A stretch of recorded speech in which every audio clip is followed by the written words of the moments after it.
구약 성경의 기록은 우리의 교훈을 위한 것으로서 구약 시대 성도들에게 일어났던 일을 본보기로서 주어진 것입니다. 우리는 성경을 해석할 때 있어서 문자적인 의미만 이해하려고 노력하는 것이 아니라 그 문자에 매달리는 것이 아니라 수고적인 의미를 찾아야 하고 하나님의 뜻이 무엇인지 우리에게 주어진 유익한 교훈이 무엇인지를 얻으려고 해야 하는 것입니다. 구약과 신약에 공통적으로 흐르는 큰 주제가 있는데 그것이 바로 언약이라는 키워드입니다. 언약이라는 말은 이미 이루어졌다는 말이 아니라 미래의 것입니다. 아직 성취가 되지 않았다라는 말입니다.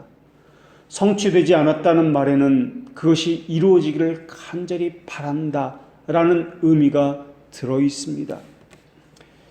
성경은 우리가 하나님께 어떤 소망을 가져야 하는지를 알려주기 위해서 증언하고 있는 말씀들입니다. 헌데 이 아직 우리에게 이루어지지 않은 그것, 우리가 바라는 그것, 그 소망을 가지려면은 인내와 위로가 있어야 한다. 인내와 위로를 통과해야 한다라고 말씀하고 있습니다. 인내와 위로라는 것은 고난, 슬픔, 오래 참음 이런 것들을 전제로 하는 말입니다. 잠을 자지 못할 때도 있고 먹지 못할 때도 있으며 자기 마음 먹은 대로 되지 못할 때도 있으며 고민할 것이고 그 고민에 빠질 수 있으며 그 일이 잘 되기를 바라는 마음으로 온 마음이 가득 채워질 수 있습니다. 그러나 그들이 경험하는 위로와 인내는 세상의 것과는 다를 것입니다. 또 이들이 고민하는 내용도 세상의 것과는 다를 것입니다.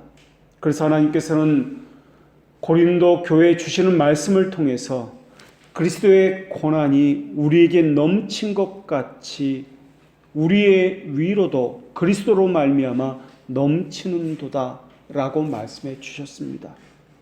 고난이 우리에게 넘쳤고 위로도 넘쳤다라는 것입니다. 고난과 위로는 그러나 홀로 받는 것이 아니라 교회적으로 함께 받습니다. 그래서 하나님께서는 고린도 교회에 또 이렇게 말씀하셨습니다. 너희는 그리스도의 몸이니 지체의 각 부분이라. 한 사람의 문제는 한 사람의 문제가 아니라 교회 전체의 문제요. 한 사람의 고난은 한 사람의 고난이 아니라 전체의 고난이다 라는 것입니다. 몸이 서로 사랑으로 연합했다는 말은 각 지체가 서로가 연결이 되었기 때문에 결코 분리될 수가 없다는 견고한 결속을 의미합니다. 이 결속에 견주거나 이것을 능가할 것은 아무것도 없습니다. 그래서 건강한 지체는 연약한 지체나 고통당하는 지체에게 자기가 가진 것을 나누어주고 긍휼을 베풀며 그들의 고통을 자기 것으로 삼습니다. 머리에서 발끝까지 온몸에 퍼져 있는 섬세한 신경 조직을 타고서 가장 구석에 있는 지체의 고통이 온몸으로 퍼져 흘러나가듯이 몸의 모든 지체가 즉시 반응하며 똑같은 고통과 불편을 느끼게 되는 것입니다. 손끝에 작은 상처 하나가 온몸이 신경이 거기에 가고 아픈 것처럼 온몸이 아프다라고 느껴지는 것처럼 그것과 마찬가지입니다. 그래서 한 지체가 고통을 당하면은 다른 지체도 똑같은 고통을 느끼며 그리스도의 몸이기 때문에 교회가 마땅히 그러하다는 것입니다. 서로 지체이기 때문에 형제나 자매의 고통과 슬픔과 연약함을 마치 자기의 것으로 여기는 것, 이것이 교회다라는 것입니다. 그들의 고난만이 아닙니다. 그들의 상처와 연약함, 그것은 그들의 것만이 아닙니다. 내 것으로 끌어안아야 한다는 것입니다. 기쁨과 즐거움만 함께하는 것이 아니라 그 고통도 함께 하는 것, 이것이 교회다라는 것입니다. 주님은 고린도 교회에 무엇이라 말씀하셨습니까? 몸 가운데서 분쟁이었고 오직 여러 지체가 서로 같이 돌보게 하셨느니라 라고 말씀하셨습니다. 만일 한 지체가 고통을 받으면 모든 지체가 함께 고통을 받고 한 지체가 영광을 얻으면 모든 지체가 함께 즐거워하느니라 라고도 또한 말씀하셨습니다. 또한 다른 성경에서는 너희가 짐을 서로 지라 그리하여 하나님의 법을 성취하라. 이것 또한 위대하신 그리고 영광스러운 머리이신 주님의 말씀이었습니다. 서로의 짐을 나눠지는 것, 혼자에게 맡기지 않는 것, 이것이 교회이며 주님의 긍휼입니다. 주님은 우리의 모든 환난에 동참하셨습니다. 성령께서는 여전히 교회에서 괴롭히는 교회가 당하는 슬픔, 연약함을 그리스도의 남은 고난이다 라고 말씀해 주셨습니다. 우리만의 고난이 아니라 그리스도의 고난이다 라고 하셨던 것입니다. 우리를 괴롭히는 고난과 아픔이 있다면, 그것을 우리가 당하고 있다면 우리만 아프고 그것을 당하고 있는 것이 아니라 교회의 머리시며 우리의 주님이신 예수 그리스도께서 우리와 함께 아파하고 견디고 계시다라는 의미입니다. 그렇기 때문에 우리는 고통당하는 연약한 지체들에게 사랑과 인내와 긍휼을 베풀 수 있어야 합니다. 형제가 잘못을 범했을 때는 험담하지 말고 온유하고 또한 그들을 돌이킨다는 심정으로 권고하고 그들에게 다가가야 하는 것입니다.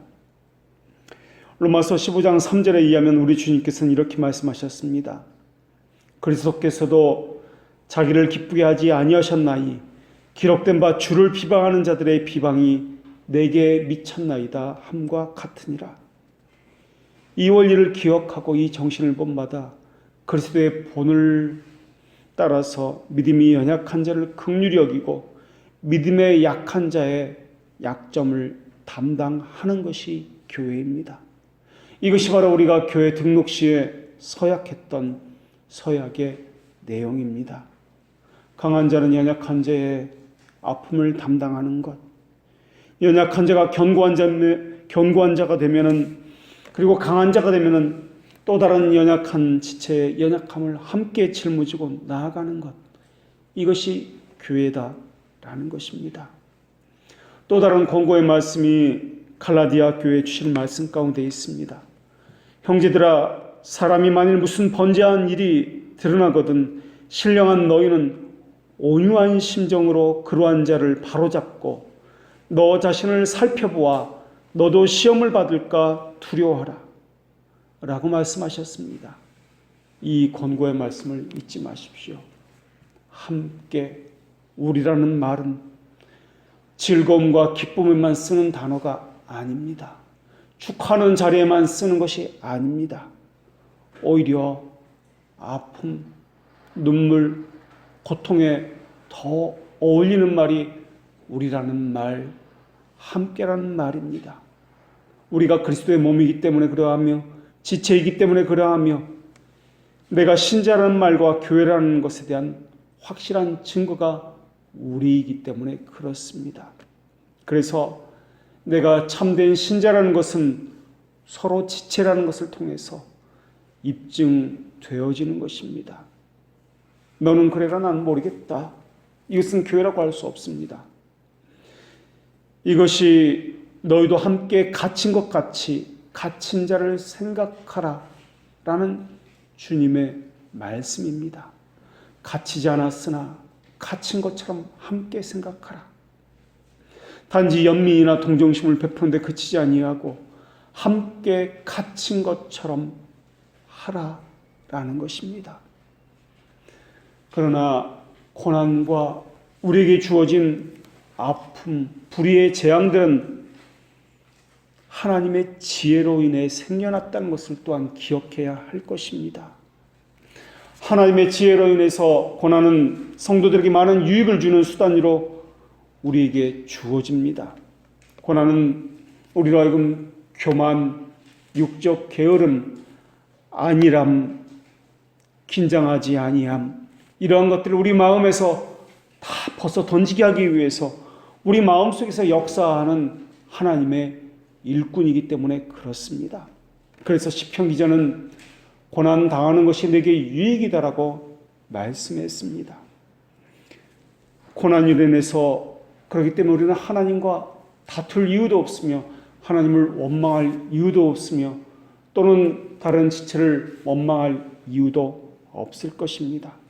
하나님께서는 오히려 우리에게 유익을 주시기 위해서 그러한 것을 주셨다라는 것을 생각한다면 오히려 하나님이 우리에게 관심을 가지고 계신다는 측면에서 우리는 하나님의 지혜를 탐복하고 하나님의 오묘한 섭리에 대해서 찬양을 드려야 할지도 모르겠습니다. 오늘 본문 24절과 25절은 18절부터 23절까지의 논증을 완성하면서 하신 말씀입니다.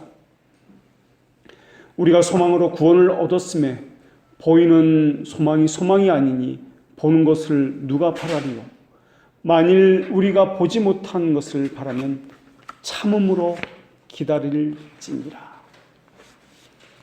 우리말 성경에는 나오지 않았지만 원어에는 오늘 본문은 왜냐하면이로 시작합니다. 왜냐하면이라는 이 말은 24절에 처음으로 등장합니다. 왜냐하면이라는 이 단어는 앞에 있는 말에 연결지어서 하고 있다는 것이며 또한 결론지어서라는 그런 개념으로서 사용하고 있습니다. 그렇기 때문에 이 말이 의미하는 것을 포착하지 않으면 오늘 본문을 이야기가 사실은 오해의 소지가 있을 수 있기 때문에 그렇습니다. 그렇다면 오늘 본문에서 말하고 있는 소망이라는 말의 의미는 무엇입니까? 특히 믿음과의 관계 속에서 이 말씀은 살펴보아야 합니다.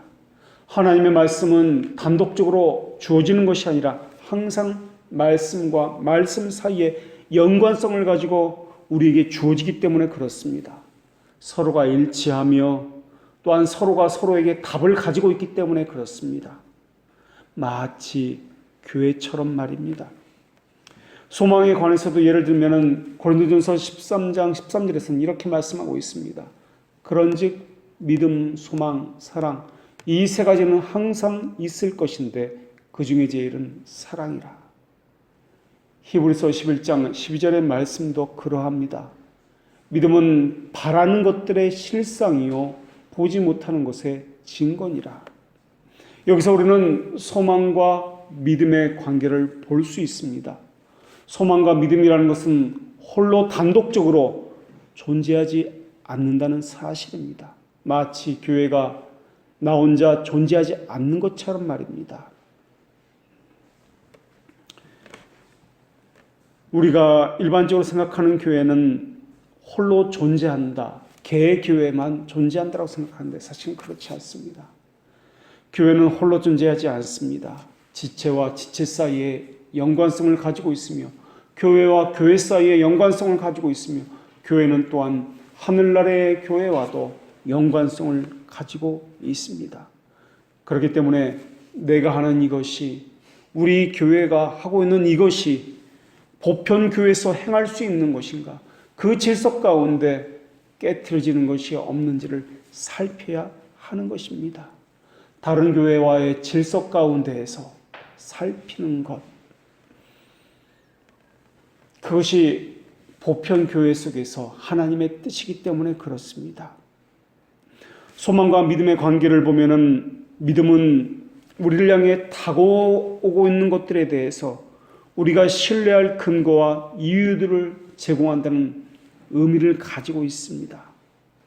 믿음은 우리에게 하나님께서 우리를 위해서 예수 그리스도 안에서 단번에 영원토록 어떠한 일을 행하셨다는 것을 확신시켜 줍니다. 또한 믿음은 하나님께서 아직도 우리에게 더 많은 것들을 다가오게 하시고 행하실 것을 확신시켜 주고 있습니다. 그런 의미에서 우리는 믿음으로 구원을 받았습니다. 믿음은 우리 구원의 실상을 대표하는 것이기 때문에 그렇습니다. 믿음은 예수 그리스도의 완성된 사역을 바라보게 하는 것이고 우리를 위해서 무엇을 하실 것인지에 대한 것들을 확신케 하여 주는 것입니다. 그래서 이것을 히브리서 11장에서 실상이요 증거다라고 말씀하고 있는 것입니다. 소망은 열심을 내서 그리스도께서 나를 위해서 하실 그것을 바라보게 하는 역할을 하고 있습니다. 그래서 소망은 우리의 믿음을 더 높은 단계에 그리고 견고하게 세워놓는 방식으로서 우리에게 주어지고 있습니다. 소망은 믿음으로 하여금 믿어지게 하고 믿음으로 수납되는 복락들을 확신케 하는 역할을 하는 것입니다. 우리 육신으로는 견디기 어려운 고통스러운 일들이 그리스도인들을 신앙과 기도로 인도하는 것도 소망이요. 세상의 허무함을 깨닫게 되고 세상에 사라질 것을 사랑하지 않도록 하게 하는 것도 소망이 하는 일입니다. 우리의 죄를 상기시켜 주는 것도 우리의 삶이 달라져야 함을 가르쳐 주는 것도 소망입니다. 이것을 통해서 소망은 네 가지 사실을 우리에게 기억하게 만들어줍니다. 소망은 첫 번째로 세상 사람들이 전혀 볼 수 없는 선을 볼 수 있도록 해주고 있습니다. 볼 수 없는 것을 볼 수 있는 것이 신자이기 때문에 그렇습니다. 두 번째로 세상 사람들이 행하는 원수 갚는 일은 간과할 수 있어야 한다는 것을 알려주고 있습니다. 왜냐하면 악에 대해서 선으로 이길 수 있어야 하는 것이며 그리고 그 심판의 때는 하나님에게 속했기 때문에 그러합니다. 그리고 세 번째 유념해야 할 것은 우리는 은혜 받은 자임을 증거해야 하고 세상 사람들은 그것을 소유하고 있지 않다는 것을 명심해야 할 것입니다. 그들과 우리는 다르다는 것, 그리고 그들을 불쌍히 여길 수 있어야 합니다. 우리가 높다는 의식이 아니라 우리도 예전에 그랬다는 인식 때문에 그러합니다. 네 번째 인식은 우리는 우리가 받은 은혜의 생명력을 지니고 있다는 것을 알아야 합니다. 우리 안에는 언제 어느 순간에 어떤 상황에서든 생명이 있습니다. 마귀는 자신을 즐겁게 할 때에만, 좋을 때에만 선하고 즐겁다라고 이야기합니다. 그러나 그리스도와 그분의 성도들은 낙심할 때에도 선합니다. 하나님의 선하심을 믿고 의지합니다. 그래서 즐거울 때만이 아니라 오히려 고통스러울 때, 오히려 아플 때, 더 문제가 있을 때 더 하나가 되고 더 그 고통을 더 짊어지는 것, 이것이 신자요 참된 교회의 모습이다 할 수 있습니다. 그래서 교회는 즐거움만 나누는 것이 아니라 오히려 즐거움보다는 고통과 낙심을 더 내 것처럼 나누어야 합니다. 함께 짊어져야 합니다. 인내는 소망을 낳습니다. 소망은 믿음을 낳습니다. 고난 가운데서 더 인내심을 발휘할수록 더 큰 소망을 가지고 그리스도를 바라볼 수 있게 만들어주시는 것이 하나님의 지혜입니다. 조급한 만큼 소망을 무너뜨리는 것은 없습니다. 오래 참음은 거기서 나오는 소망에 대한 기다림에 대한 그 믿음을 갖게 만들어줍니다.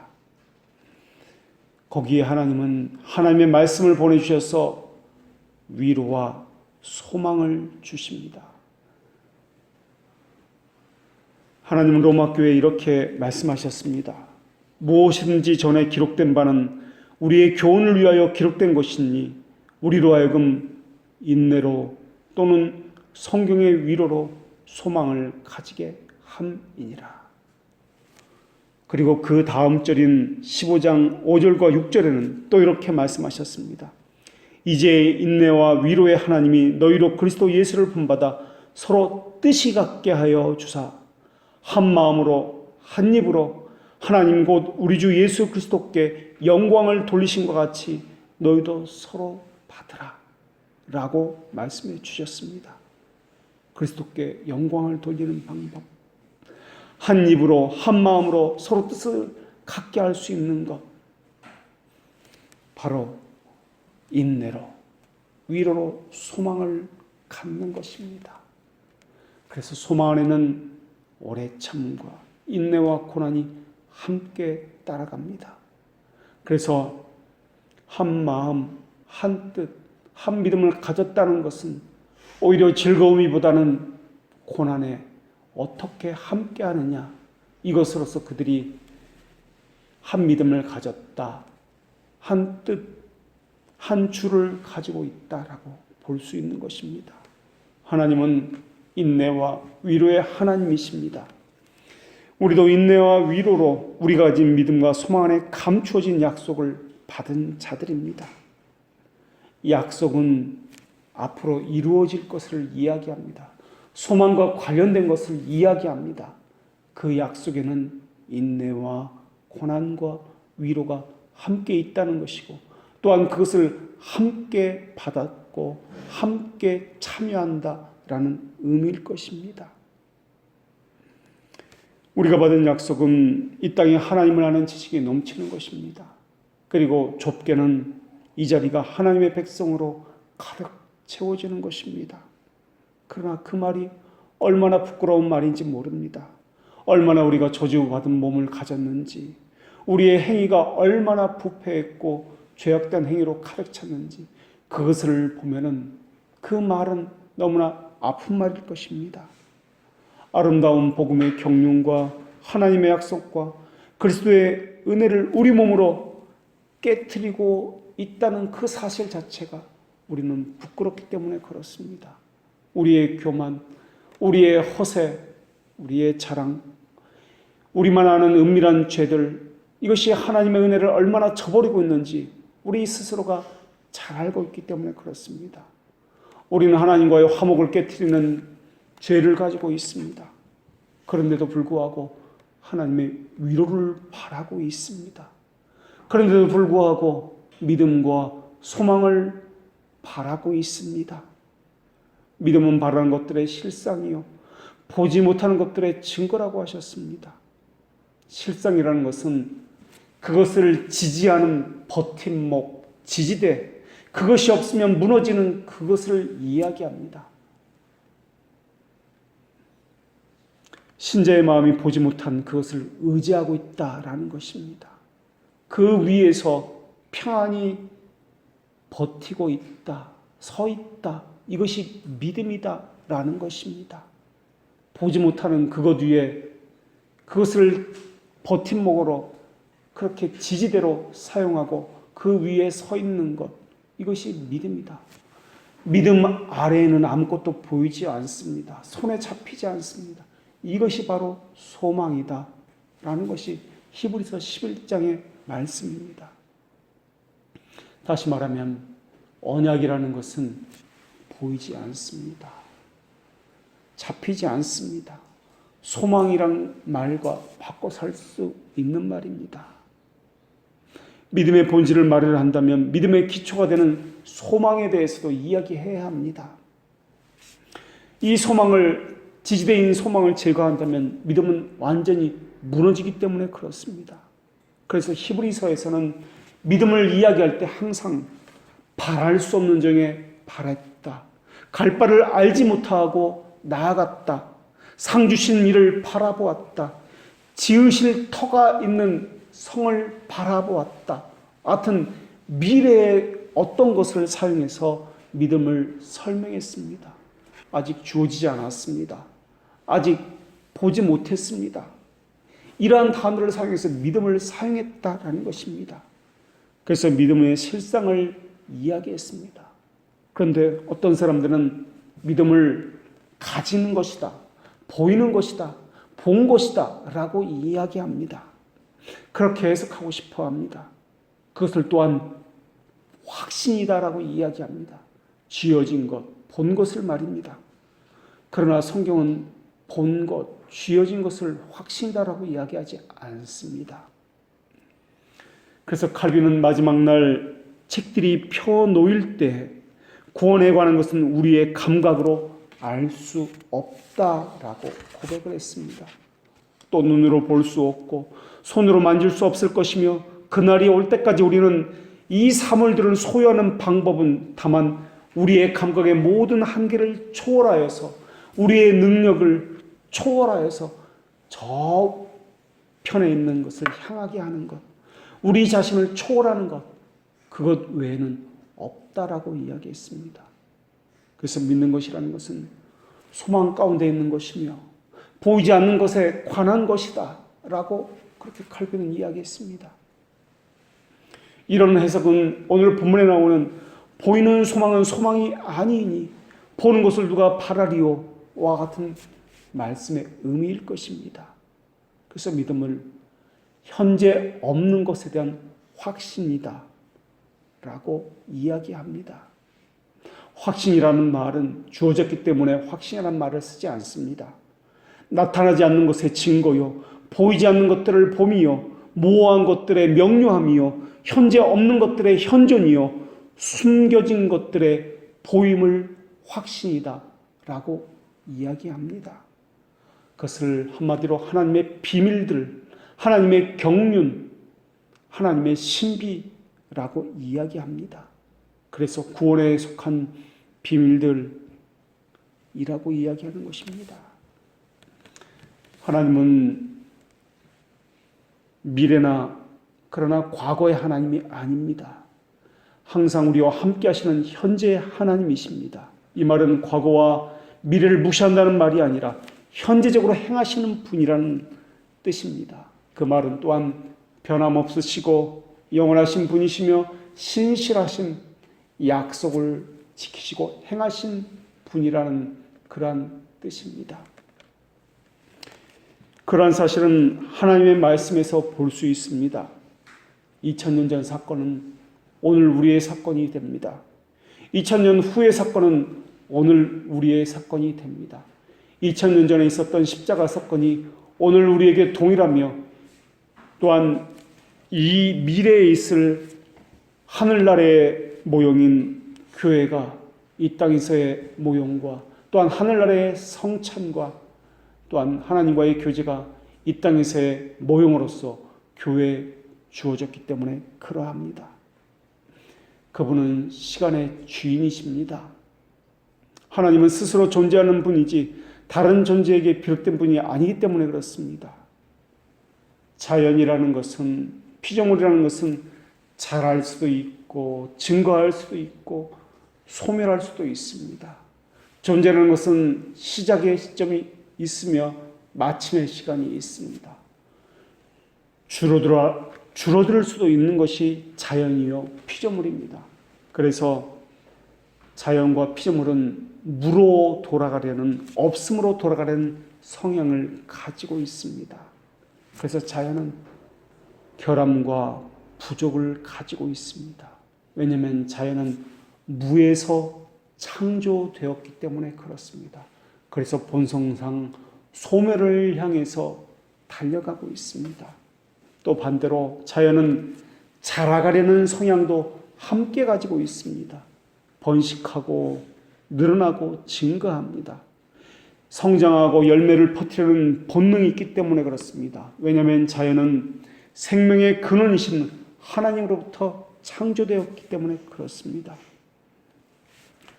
피조물은 이렇게 시작도 있고 죽음과 소멸도 있습니다. 기원이 있기 때문에 그렇습니다. 그러나 하나님은 기원도 없으시며 결함도 없으시는 분이십니다. 하나님은 창조된 분이 아니기 때문에 그렇습니다. 하나님은 스스로 계시는 분이기 때문에 그렇습니다. 그래서 하나님은 어떤 변화도 스스로 가져올 수 없는 다른 것들에게 의존하지 않으십니다. 스스로 존재하는 자는 변하지도 아니하며 의존하지도 않기 때문에 그렇습니다. 그 성품만 보면은, 하나님의 그 속성만 보면은 하나님께서는 우리에게 의존하지 않는다는 것을 알 수 있습니다. 우리가 기도했기 때문에, 우리가 열심을 냈기 때문에 하나님께서는 행하신 분이 아니다라는 것을 알 수 있습니다. 하나님은 하나님 외에 다른 존재가 더 탁월할 수 없다는 것을 우리에게 알려주셨습니다. 하나님께서 말씀하시는 것은 현재 하나님이시기 때문에 이미 실행된 것입니다. 실현된 것으로 간주하는 것, 이것이 또한 믿음이 하는 일입니다. 그렇기 때문에 소망이 없는 것에서 바라보는 것이 아니라 있는 것에서 바라보는 것, 우리에게나 과거와 미래가 있지만 하나님에게는 항상 현재이기 때문에, 하나님께 한번 말씀하신 것은 있는 것이기 때문에 우리는 그것을 믿음이다 라고 이야기합니다. 그래서 기원은 우리에게서가 아니라 하나님에게서입니다. 우리에게서라면 변할 것이고 썩어질 것이요 거짓과 왜곡이 있을 수 있지만 하나님에게서라면 변할 수 없으며 거짓과 속임은 있을 수 없기 때문에 그렇습니다. 어떤 사람들은 믿음, 소망, 사랑 가운데 사랑이 제일 먼저다라고 이야기합니다.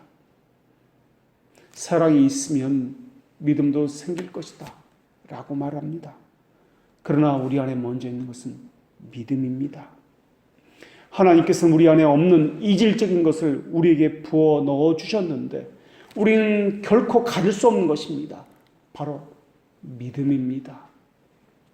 믿음은 우리의 본성적인 기질과는 전혀 다른 성향입니다.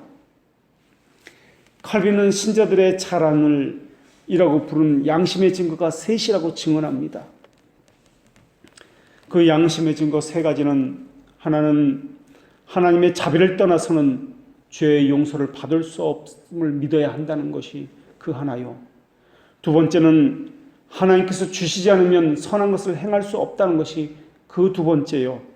마지막 세 번째는 값없이 주시지 않으면 영생도 행위의 공로로서는 얻을 수 없다라는 것이 그 세 번째라는 것입니다.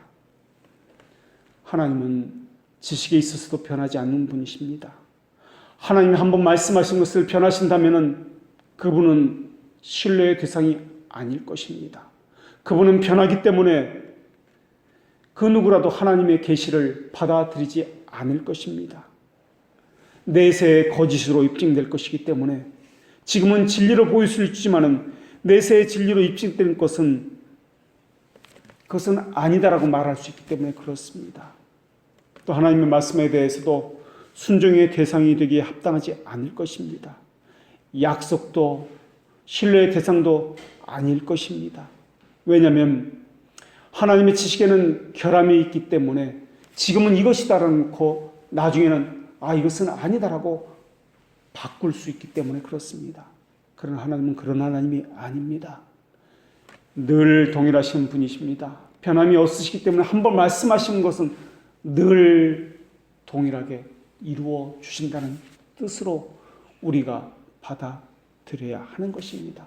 이것을 하는 것이 믿음이다라는 것입니다. 하나님은 지식면에서 그렇기 때문에 불변하셔야 합니다. 2000년 전이나 2000년 후나 동일해야 합니다. 여기 사는 사람이나 유럽에 사는 사람이나 이 교회 다니는 사람이나 저 교회 다니는 사람이나 동일한 믿음을 가지고 있어야 합니다. 한 주, 한 믿음, 한 성령, 한 증거를 받은 사람이어야 합니다. 하늘에 있는 사람이나 이 땅에 있는 사람이라 한 믿음을 가진 사람이어야 합니다. 하나님의 진실성을 확신하는 것이 바로 이 믿음이기 때문에 그렇습니다. 믿음이라는 것은 우리에게 거짓말할 수 없다는 것, 하나님께서는 우리를 속이거나 빈말을 할 수 없다는 것을 확신케 하는 것이 이 믿음입니다. 이 믿음은 우리에게서 나온 것이 아니기 때문에 그렇습니다. 믿음은 홀로 존재하지 않습니다. 소망과 함께 연결되어 있습니다. 믿음과 소망은 또한 홀로 존재하지 않습니다. 사랑과 함께 연결되어 있습니다. 왜냐하면 믿음이 살아있는 곳에는 반드시 그것을 지지하고 있는 소망이 굳건히 살아있어야 하기 때문에 그렇습니다. 뗄 수 없는 동반자이기 바로 소망이기 때문에 그렇습니다. 그래서 칼빈은 기독교 강요 3권 2장에서 믿음과 소망에 대해서 논하고 있는데, 거기서 칼빈은 믿음이 그 자체 내에서 소망을 일으키고 생산한다라고 그렇게 이야기했습니다. 이 소망을 제거해 버린다면 아무리 아름다운 말로 내가 무엇을 알고 있다, 내가 무엇을 했다라고 자신의 믿음을 논한다 할지라도 믿음이 없다라는 판단을 받아야 한다는 것입니다. 사람이 보기에 우리는 초라하고 연약하고 아무것도 없는 것처럼 보일 수 있습니다. 그러나 믿음이 가진 자는 거기서도 소망을 가집니다. 하나님께서 주신 믿음을 가졌다면 그 믿음엔 그 소망을 지지대로 버팀목으로 가지고 있기 때문에 그러합니다. 그래서 그 소망은 아직 이루어지지 않았습니다. 눈에 보이지 않습니다. 그러나 미리 이루어질 것을 보고 있다라는 것입니다. 그리고 믿음, 소망, 사랑은 그것만으로 홀로 존재하지 아니하고 교회와 함께 하는 것입니다. 왜냐하면 그것의 주인은 예수 그리스도시며 예수 그리스도는 교회의 머리이기 때문에 그렇습니다. 믿음과 소망과 사랑이 실현되고 적용되는 곳, 그 증거를 가졌다는 것이 보이는 곳이 바로 교회이기 때문에 그렇습니다. 그래서 믿음을 가진 사람은, 소망을 가진 사람은, 사랑을 가진 사람은 이 교회를 함부로 하지 않습니다.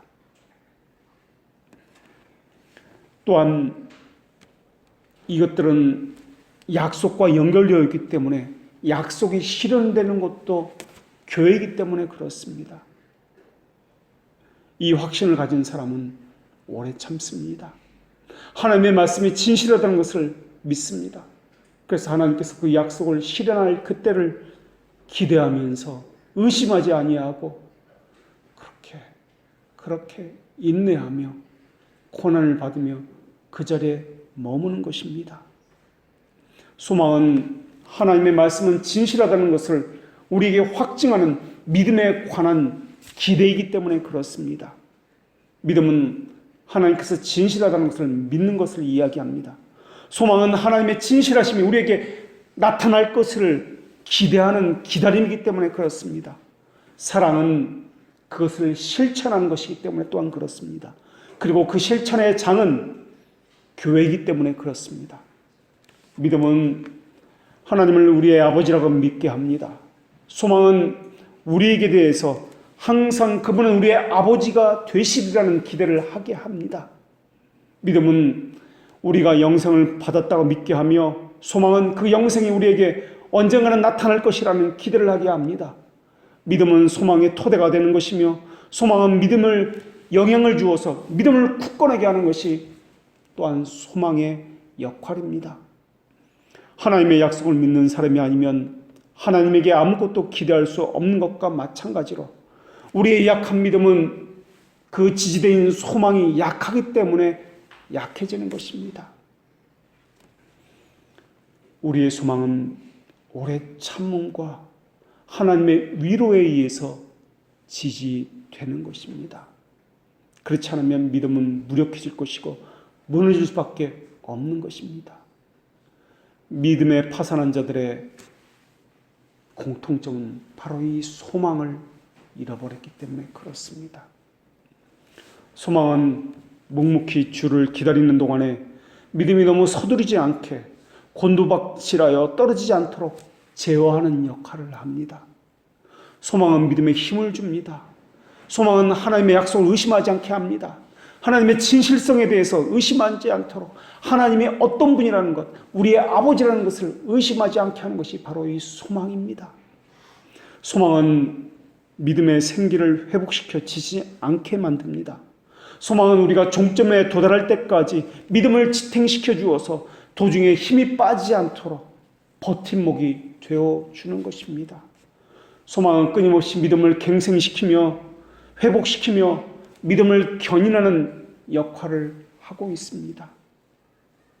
주께서 약속하신 일이 빨리 이루어지지 않는다 할지라도, 우리 마음을 너무나 오랫동안 불안정한 상태에 두신다 할지라도, 하박국 선지자가 비록 더딜지라도 나는 기다리겠다는 그 고백처럼 주를 바라보게 하는 것, 이것이 소망의 기능입니다. 어떤 때 하나님께서는 우리가 지치는 것을 허락하기도 하십니다. 어떤 때 하나님께서는 우리가 실망하는 것을 허락하시기도 하십니다. 우리가 아프게 되는 것도, 고민하는 것도, 가시에 찔리는 고통도 하나님은 허락하십니다. 이런 때의 소망은 우리를 도와서 야곱의 집에 대하여 낯을 가리우는 여호와를 나는 기다리며 라고 또한 고백하게 합니다. 우리를 향해서 낯을 가리우신 그 하나님 어디에 계시나이까? 내가 부르지도 잠잠하시고 내 기도에 응답하지 않으시는 하나님은 도대체 나를 버리셨나이까? 라고 고백을 하게 되어 있습니다. 세상은 똑같은 말을 하며 우리를 조롱할지도 모르겠습니다. 너희에게 무슨 약속이 있단 말이냐? 그것도 교회냐? 그것도 하나님이냐? 수많은 소리들로 우리를 괴롭힐지도 모르겠습니다. 이럴 때 소망은 우리에게 깊이 참는 것에 대해서 배우게 할 것입니다. 그리고 믿음은 기다리게 할 것입니다. 살아있는 믿음은 어디에 있든지 영원한 생명에 대한 소망을 떨어질 수 없는 친구로서 삼고 있기 때문에 그렇습니다. 믿음은 소망을 낳고 소망은 믿음을 낳습니다. 그리고 사랑으로서 그것이 진실한지를 보여줍니다. 하나님을 사랑하는 것은 교회를 사랑하는 것으로 보여지는 것이며, 교회를 사랑한다는 것은 함께하는 지체들을 사랑하는 것으로 또한 보여질 것입니다. 사랑은 죄들의 용서로 보여질 것이며, 죄들의 용서는 교회가 무엇인가를 또한 드러낼 것이며, 교회는 예수 그리스도를 드러낼 것이며, 예수 그리스도는 하나님의 지혜와 하나님의 경륜과 능력과 영광을 또한 잘 보여줄 것입니다. 믿음이 바로 이러한 것들에 대한 확신과 굳게 하는 서약의 그 지킴이라면은, 이 확신을 얻은 이들은 이 확신과 더불어서 하나님만이 절대 참된 하나님이시요, 하나님의 약속을 스스로 지키시는 분이라는 것을 기대할 것입니다. 믿음은 하나님이 참되는 것을 믿는 것입니다. 그리고 소망은 때가 되면은 하나님께서 진리라는 것을, 우리의 아버지라는 것을 드러낸다는 것을 기대하는 것입니다. 믿음은 우리의 아버지신 하나님을 믿게 합니다. 소망은 하나님 우리의 아버지의 역할을 한다는 것을 우리에게 알려줍니다. 믿음은 영원한 생명이 우리에게 주어졌음을 믿게 하며, 소망은 그 생명이 언젠가 나타난다는 것을 기대합니다. 믿음은 소망이 의지하는 기초입니다. 소망은 믿음을 키워주고 지탱합니다. 바로 오늘 본문에서 우리가 소망으로 구원을 얻었으며 라는 말씀을 이해할 수 있습니다. 다른 성경에서는 믿음으로 구원을 얻었다라고 말씀하고 있습니다. 그러나 오늘 본문에서는 믿음으로가 아니라 소망으로 구원을 얻었음에 라고 말씀하고 있습니다. 소망과 믿음은 따로 떨어질 수 없기 때문에 그렇습니다. 소망은 주님을 묵묵히 기다리는 가운데 믿음이 가는 길에 믿음이 성급하지 않도록 통제하고 있습니다. 하나님의 약속에 대해서 흔들리지 않도록 우리에게 진실성을 확증해주고 있습니다. 하나님은 특별히 그분의 법을 그분의 자녀에게 그 마음속에 기록해 두셨습니다. 그리고 그 하나님께서 기록하신 그 계약서대로, 언약대로 마음과 삶으로 하나님의 법을 따르고 닮아가도록 우리를 빚어가고 계시다는 것을 기억하십시오. 우리는 아직 안식처에 이르지 않았습니다. 우리 안식처는 하나님의 말씀이 우리 안에서 이루어지는 것이며, 하나님의 언약이 밝히 우리 안에서 나타나는 것일 것입니다. 그리고 영원한 안식처는 하늘나라에서 우리가 하나님과 교제하는 것이 될 것입니다.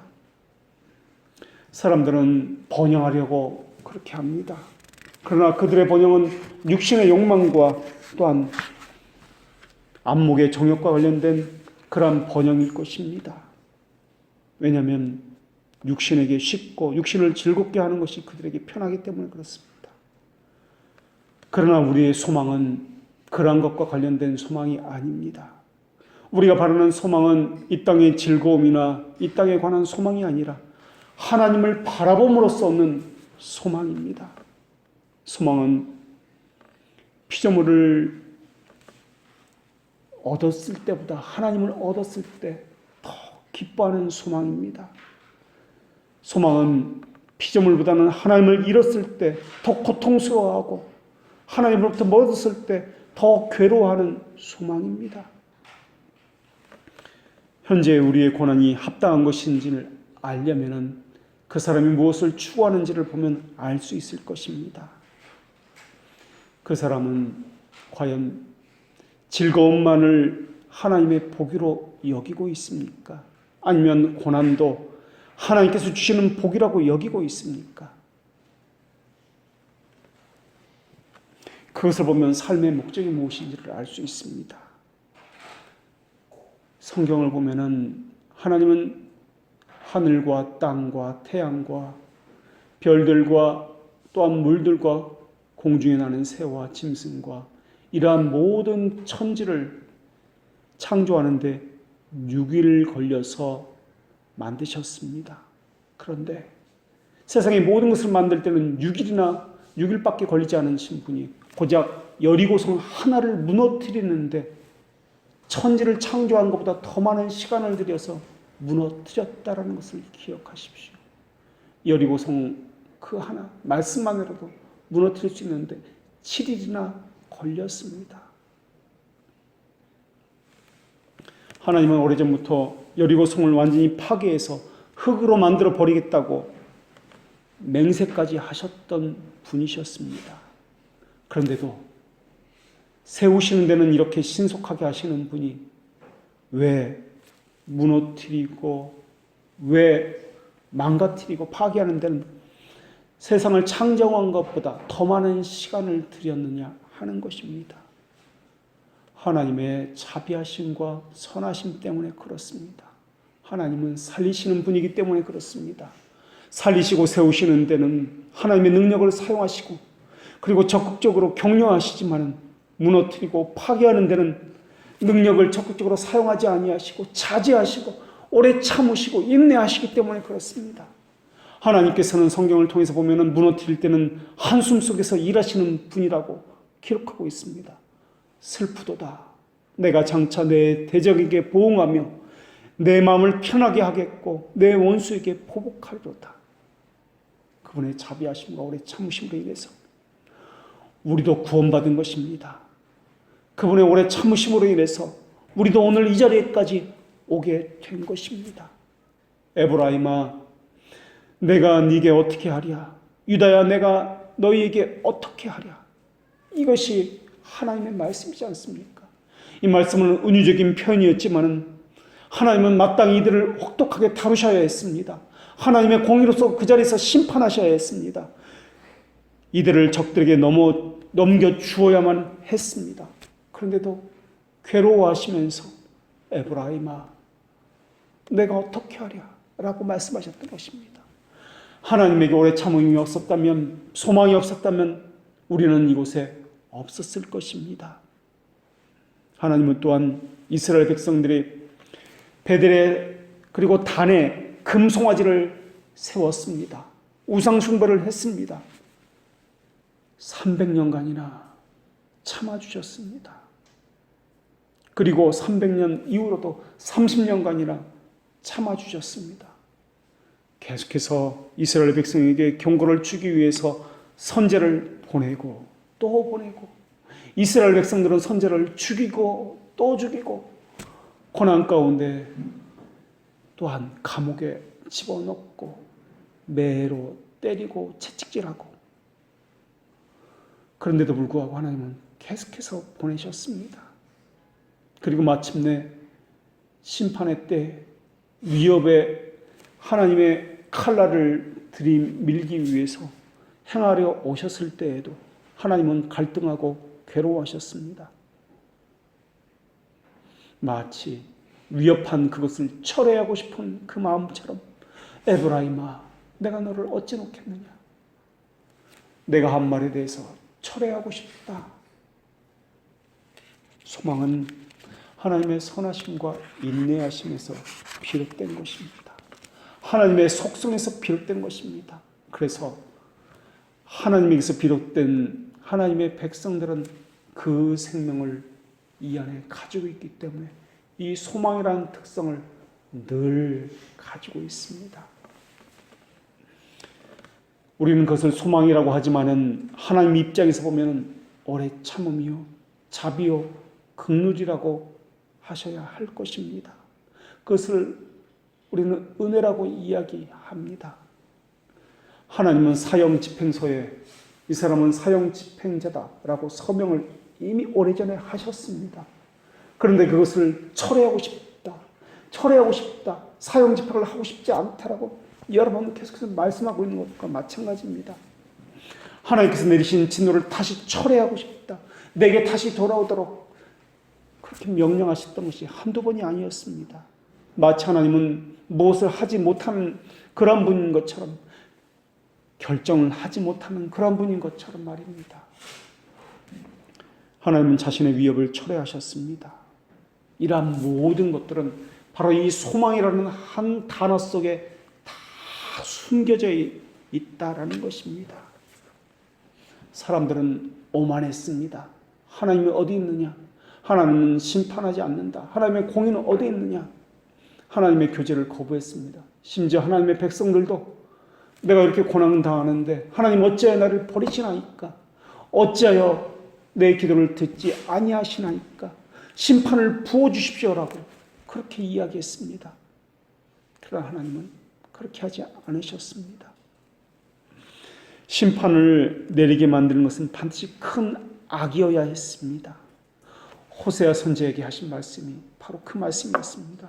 오늘에는 그 말씀을 너희의 악함 중에 악함으로 말미암아 라고 말씀하고 있습니다. 일반적인 악함이 아닙니다. 최고의 악함이었을 때 그때서야 비로소 내가 너희들에게 심판을 명령하겠다라는 것입니다. 하나님은 노하기를 더디하시는 분이십니다. 이것 때문에 주의 백성들은 하나님을 원망했습니다. 이것 때문에 하나님은 나를 버리셨다. 왜 우리의 고난을 압제를 잊으셨나이까? 어찌하여 주의 얼굴을 내게서 가리시나이까? 라고 했습니다. 하나님은 내가 적들에게 신음을 당하고 억압당하는 것을 보지 않으신단 말입니까? 하나님은 적들에게 인애를 베푸시는 분이시오 친구에게는 진노를 품고 계시는 분이십니까? 라고 그들은 이야기했습니다. 죄는 율법을 어기는 일입니다. 율법을 어겼기 때문에 공의가 탄원했습니다. 촉구를 받은 공의는 형벌을 내리라고 하나님에게 또한 탄원했습니다. 그러나 하나님은 제가 오랜 세월 큰 소리로 부르짖은 뒤에야 비로소 손에 칼을 드셨습니다. 아모리 족속을 파괴하는 일은 400년이나 걸리셨습니다. 하나님의 백성이 아닌데도 말입니다. 아모리 족속 오랫동안 참아주시기 위해서 아브라함에게 가나안 땅을 주시겠다 약속하셨는데도 불구하고 그 약속을 지키는 일을 늘 연기해 주셨습니다. 가나안 땅을 주시겠다고 하면 당장에 주시면 좋겠지만 당장에 주시지 않았습니다. 왜냐하면 아모리 족속을 파괴하는 것을 오래 참으시고 그들이 돌이키기를 기다리셨기 때문에 그렇습니다. 하나님의 백성 입장에서 보면 너무나 고통스럽고 아픕니다. 왜 당장에 주지 않습니까? 창세기에 보면은 너의 자손은 4대 만에 이 땅에 돌아오리니 이는 아모리 족속의 죄악이 아직 가득 차지 아니함이라 라고 하나님께서 말씀해 주셨습니다. 400년이나 참아주셨건만 또 참아야 한단 말입니까? 아모리 족속은 여전히 죄로 가득 차 있는데도 그리고 또 참아야 한단 말입니까? 400년이 지나고 나서도 하나님께서는 또 참으셨습니다. 심판을 할 것이라는 예언에도 불구하고 심판이 실제로 이루어지기까지는 40년이나 더 걸렸습니다. 하나님의 백성 입장에서 보십시다. 얼마나 아플까요? 얼마나 기다려야 할까요? 그러나 그것은 하나님의 백성에게 주신 하나님의 속성입니다. 하나님의 어떠한 분인지를 알게 하기 위해서입니다. 하나님의 마음을 함께 공유하기 위해서며 하나님이 이런 하나님이라는 것을 알게 함으로 참고 기다리고 더 좋은 것을 바라보게 하기 위해서였습니다. 이렇게 길고 오랫동안 참으셨던 것은 이스라엘 백성에게도 마찬가지였습니다.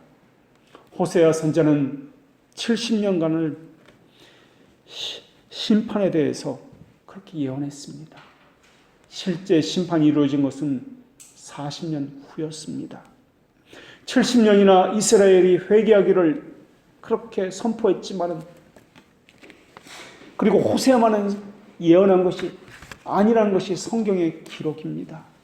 우리가 소선지서라고 불리는 예언사들이 있습니다. 그 다섯 명이 모두 이스라엘의 10지파가 멸망한다라고 그렇게 회개를 촉구함을 통해서 하나님에게 보냄을 받은 사람입니다. 호세가 70년 동안 예언했다고요. 요엘, 아모스, 미가, 요나와 같은 이들도 이스라엘의 멸망을 선포했습니다. 하나님은 이스라엘 백성들에서 오래 참으심으로 그렇게 기다리셨던 것입니다. 그래서 어쩌면 우리 교회에 와야 할 어떤 사람들도 하나님께서 그의 죄를 참고 기다리시기 때문인지도 모르겠습니다. 그래서 아직까지도 오지 아니하고 이렇게 우리로 하여금 아프고 신음하고 기다리게 하는지도 모르겠습니다. 마치 하나님께서 우리의 사정을 보지 않는 것처럼 우리의 기도에 귀를 막고 있는 것처럼 계속 기다리게 하고 오래 참고 있도록 하고 있는지도 모르겠습니다. 그러나 우리는 그 안에서 하나님의 긍휼과 자비하심과 하나님의 어떠하심을 바라볼 수 있어야 합니다. 하나님께서는 이스라엘 백성에게도 그렇게 하셨기 때문에 그렇습니다. 하나님께서는 우리에게도 그렇게 하셨기 때문에 그렇습니다. 그것이 바로 세상에서 가장 어리석은 일일 것이며 또한 가장 어리석은 일이지만 그것이 목양이기 때문에 그렇습니다. 그것이 바로 부모가 자녀에게 하는 일이기 때문에 그러하며 그것이 무조건적인 사랑이며 하나님의 사랑이기 때문에 그렇습니다. 자녀가 이렇게 하기 때문에 부모가 이렇게 해주겠다 이런 것은 없습니다. 무조건입니다. 그게 목회고 목회자고 그것이 교회이기 때문에 그렇습니다. 사람이 믿음으로 이것을 깨우치면은 하나님이 어떤 분인지를 깨닫게 될 것입니다. 무지의 어두움은 진리의 빛으로 물러가게 될 것이고 진리를 깨닫는 자는 하나님 아버지의 사랑이 그 안에 배어지게 될 것이며 그들은 하나님에게만 소망을 가지게 될 것이고 참 목자이신 그리스도에게 순종하며 살 수 있는 힘을 바로 하나님의 어떠하심을 통해서 얻게 될 것입니다. 그리고 그들은 하나님이 어떤 분인지를 알게 되면 하나님에 대한 열렬한 사랑으로 보답하지 않고는 견딜 수 없는 심정으로 불타오르게 될 것입니다. 기도하겠습니다.